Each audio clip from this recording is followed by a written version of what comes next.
Dzień dobry w wieczornych wiadomościach, które są nagrywane w dzień. Sprawdźmy, co tam jest dzisiaj w internecie. A, tu miałem jeden artykulik, dobra, tu miałem jeden artykulik. Jest 22-latka, słuchajcie, jest 22-latka. Generalnie nie wiem, kim ona jest. Jest tutaj tylko podlinkowany jej Instagram i tak naprawdę na tym Instagramie ma same roznegliżowane zdjęcia. No też gdzieś to jest, no jest to gdzieś domena naszych czasów, tak? Młode dziewczyny gdzieś tam bardzo często, gęsto wrzucają na swoje Instagrama takie roznegliżowane zdjęcia. Później gdzieś tam mają troszeczkę pretensje, że są traktowane przedmiotowo. No tak naprawdę mężczyzna jest trochę takim handlowcem. Musi umieć gdzieś tam kobietę przynajmniej troszkę rozbawić, musi mieć gdzieś tam klasę, dobrze się prezentować, najlepiej być właśnie dobrze zbudowanym i tak dalej i być pewnym siebie, więc to są takie cechy typowego handlowca, który tak naprawdę jest pewny siebie, wie czego chce i potrafi sprzedać siebie. Natomiast na drugim biegunie mamy kobiety, które gdzieś tam są bardziej w roli takiego marketera, to one marketingowo, tak? Kobiety, jeżeli chodzi o takie codzienne rutynowe zabiegi, tak? Mężczyzna o poranku troszkę mniej potrzebuje czasu niż kobieta, tak?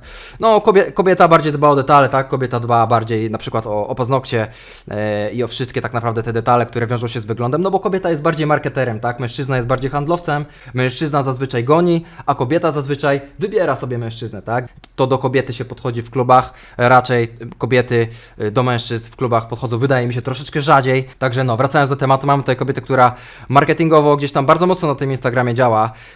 Praktycznie każde jej zdjęcie jest mocno roznegliżowane. Nie za bardzo chciałbym na przykład z taką dziewczyną budować związku, który opierałby się na budowaniu rodziny, takiego ciepła domowego, ogniskowego, tak? Na przykład, no mi by to nie odpowiadało, że gdzieś tam każdy mężczyzna może zobaczyć praktycznie piersi mojej kobiety w internecie. Jej tyłek, tak, mamy tutaj, proszę bardzo, tutaj mamy jej tyłek praktycznie. Oczywiście zdjęcia są celowo zrobione z takiego kąta, żeby cały tyłek był wyeksponowany. Zobaczcie, cała seria zdjęć w jednym poście i wszędzie tak naprawdę jest jej dupa. Wszędzie są piersi, tak, tutaj też oczywiście mamy tyłeczek, wszędzie oczywiście. Wiadomo, gdzieś tam to działa na takie nasze pierwotne instynkty mężczyzn, ale mężczyźni raczej moim zdaniem kategoryzują kobiety na dwa rodzaje. Jeden z nich to jest kobieta, z którą mogliby być w związku, a drugi z nich to jest kobieta, z którą mogliby na przykład się po prostu przespać, nie? I tak naprawdę mężczyzna, który widzi takie coś na Instagramie, na pewno są mężczyźni, którzy nie mieliby nic przeciwko, żeby ich kobieta gdzieś tam w taki sposób prowadziła swój Instagram, na przykład w taki sposób, tak? Może nie mieli, może chcieliby z nią wejść w związek, jasne, ale myślę, że jednak większość z nich postrzegałaby ją właśnie dokładnie w taki sposób, w jaki ona marketingowo gdzieś tam siebie prezentuje, czyli po prostu jako obiekt westchnień seksualnych i potencjalny po prostu środek do zaspokojenia swoich potrzeb, tym bardziej, że tak naprawdę nie muszę jej poznawać, żeby znać praktycznie każdy zakątek jej ciała i oczywiście to działa na wyobraźnię, tak? I tak naprawdę mężczyzna, spotykając taką dziewczynę, już z góry gdzieś tam ma swoje jakieś wyobrażenie o niej i gdzieś tam pewnie bardzo dąży do tylko jednego, więc tutaj ogólnie ona w tym artykule tutaj się wielce żali, że do końca życia, jest przekonana, że do końca życia mogłaby żyć bez seksu. 22-latka uważa, że celibat to najlepsza decyzja, jaką podjęła. Dziewczyna twierdzi, że w końcu polubiła siebie. No i generalnie zrezygnowała z seksu, ponieważ do tej pory w poprzednich relacjach skupiała się jedynie na sprawianiu przyjemności mężczyznom. Teraz jest 2 lata czysta i uznała, że życie w celibacie przyniosło jej samoakceptację. Wcześniej czuła się tylko wykorzystywana przez mężczyzn i czuła się pożądana tylko wtedy, kiedy uprawiali seks.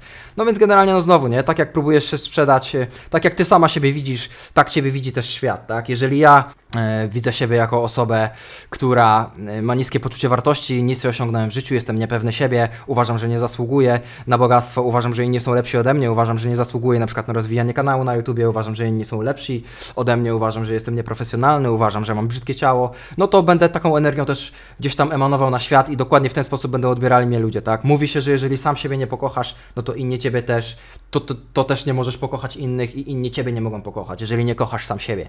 Więc tak naprawdę to, co wychodzi z ciebie ze środka i to, co pokazujesz jako wizytówkę na świecie, no to dokładnie w ten sposób będzie wyglądała twoja rzeczywistość i w ten sposób będziesz odbierana przez właśnie tę rzeczywistość, czyli tutaj mamy przykład właśnie dziewczyny, która marketingowo na Instagramie, no równie dobrze dla mnie te zdjęcia mogłyby być na jakiejś Roxie czy innej tego rodzaju stronie, która gdzieś tam jest stroną związana z prostytucją.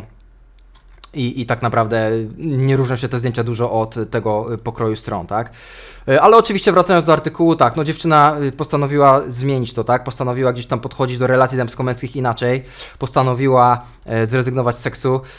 Jasne, no oczywiście życzę jej jak najlepiej, też uważam, że no wszystkie błędy nas uczą, tak? Błędy nie są po to, żeby nas załamywać, błędy nie są po to, żeby sprawiać, że my przestajemy uczestniczyć w życiu i katujemy się z dnia na dzień tym, co zrobiliśmy źle. Błędy są właśnie dokładnie po to, żeby dać nam lekcję, dać nam naukę. To jest bardzo trudne, żeby z błędów wyciągać lekcje i zauważać, że okej, skopałem tu i tu. Już wiem, co robiłam źle. Teraz zrobię to inaczej. Tak?